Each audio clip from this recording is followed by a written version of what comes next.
That is one of my things. Whenever somebody does something differently than what I would do, the first thing that I try to do is get in their head and figure like where did they get that from.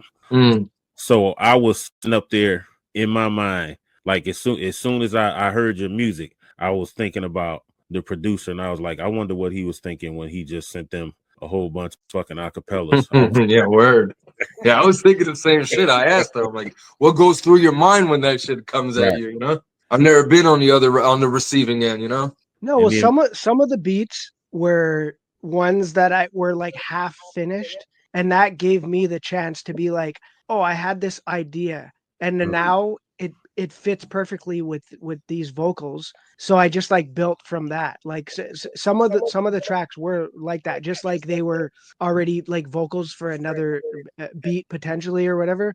mhm. I like it just kind of worked out like that, but yeah, for like a good like I don't know, 3 week, a month and a half, it all kind of came together, and then even the features came back really quick. Like I've worked on Mm. other projects where we're waiting for the guy to like drop the hook or the feature, and it's like, okay, you're waiting like a month, sometimes two. Like it Yeah, all they like were turning came around together mad really, quick. It really, was really crazy. quick. Right.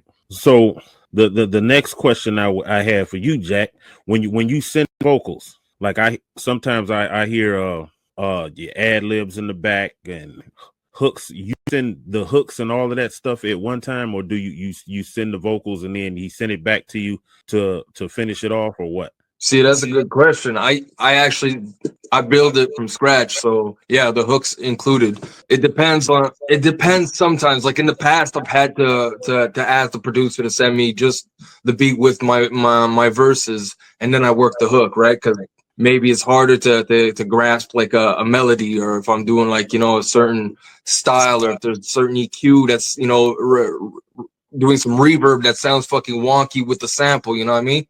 And no, but for this particular project, like it was just from A to Z. I just sent him the whole kit and caboodle, and he just fucking knocked it out the ballpark, you know. And it's to say, because a lot of people were asking this, they're like, were the features aware that, you know, you went on this, or did they spit on the beat you initially spit on, or did they spit on the final product? Well, yeah, they spit on Vince's version, obviously. Yeah, yeah. I'm not gonna make them go through the shit I'm doing, you know.